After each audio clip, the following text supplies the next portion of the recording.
भक्तों, ओम नमः शिवाय, श्री शिवाय नमस्तुभ्यम, जय श्री महाकाल। जी हाँ भक्तों, आप सबको भी पता है कि 24 दिसंबर को जो रविवार है उस दिन प्रदोष का महापर्व आ गया है। जी हाँ भक्तों, प्रदोष मतलब जैसा पूज्य गुरुदेव बताते हैं कि जितना महत्व महाशिवरात्रि का है, जितना महत्व सोमवार की अष्टमी का है, उतना ही महत्व प्रदोष व्रत का भी है, प्रदोष पर्व का भी है। तो हम आपको बताना चाहेंगे कि अगहन मास का ये आखिरी प्रदोष व्रत पड़ रहा है और जो इस साल का भी आखिरी प्रदोष होगा। तो ध्यान से उपाय करना है, ध्यान से समझना है।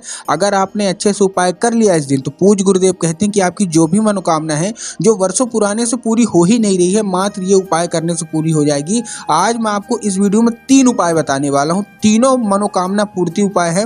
बड़ी से बड़ी मनोकामना जो कि बहुत दिन से पूरी नहीं हो रही है, मात्र ये उपाय करने से आपकी जो भी मनोकामना है वो पूरी होनी ही होनी है। कैसा उपाय होगा, क्या उपाय होगा, ध्यान से समझिएगा। पूज्य गुरुदेव की ही कथा सुन के और बहुत अच्छे समझ के आपको बताने का प्रयास कर रहा हूँ। प्रदोष का है, मैं दिन भी बता देता हूँ फिर से आपको एक बार।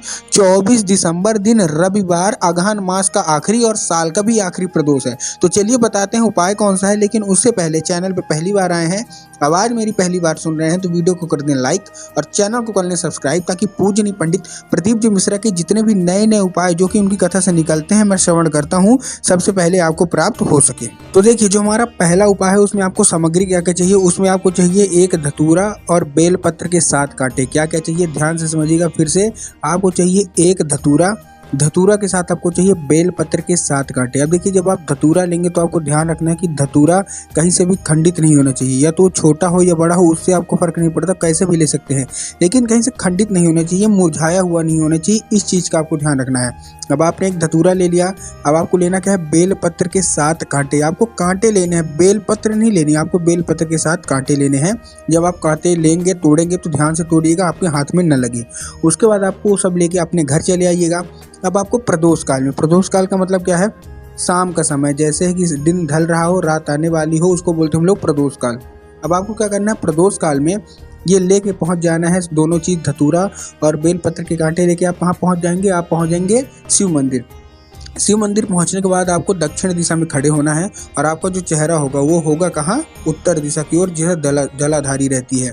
अब आपको क्या करना है, वो धतूरा और वो बेलपत्र के कांटे आपको अर्पित करना है शिवलिंग पे, और अपनी जो भी मनोकामना है, जो भी आपकी पुरानी से पुरानी नहीं हो रही है, उसको रख देना है। पूज्य गुरुदेव कहते हैं कि ऐसा उपाय करने से जो प्रदोष के दिन करता है, अगले प्रदोष आने तक उसकी सारी की सारी मनोकामना वर्षों पुरानी भी पूरी हो जाती है। तो ये था हमारा पहला उपाय। दूसरा उपाय बहुत ही खास होने वाला है। इसमें आपको थोड़ी सी सामग्री चाहिए, ध्यान से सुनिएगा, गलती मत करिएगा।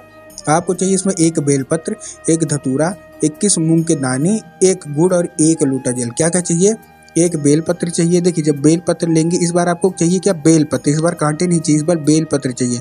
जब आप बेलपत्र लेंगे तब आपको ध्यान रखना है कि बेलपत्र 3 पत्ती वाला होना चाहिए, हरा होना चाहिए, कहीं से भी कटा फटा नहीं होना चाहिए, मुरझाया हुआ नहीं होना चाहिए। ठीक, एक आपने बेलपत्र ले लिया, उसके साथ आपको चाहिए एक धतूरा। ठीक, धतूरा भी सेम टू सेम लेना है, कहीं से कटा फटा नहीं होना चाहिए।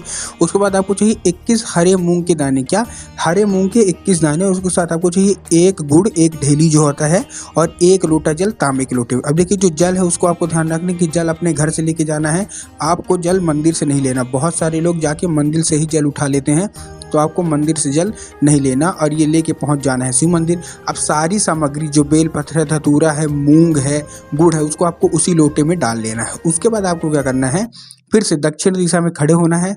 आपका जो चेहरा होगा वो उत्तर दिशा की ओर होगा, और आपको करना क्या है, आपको एक नाम लेना है। महादेव का एक बहुत ही सुंदर सा नाम है, चंद्रमौली महादेव। तो आपको क्या करना है, चंद्रमौली महादेव का नाम लेके आपको वो जो जल है आपको अर्पित करना है, धीरे धीरे धीरे धीरे, बिल्कुल स्लो मोशन में, बिल्कुल तेल की जो धार होती है वैसा, और अपनी जो भी मनोकामना है वहाँ खड़े खड़े मांग लेनी है। पूज्य गुरुदेव कहते हैं कि मात्र इतना ही अगर आप कर दिए तो आपकी सारी की सारी मनोकामना पूरी हो जाएगी, और आपकी जो कोई भी मनोकामना पेंडिंग रहेगी ही नहीं, बचेगी ही नहीं अगले प्रदोष तक में।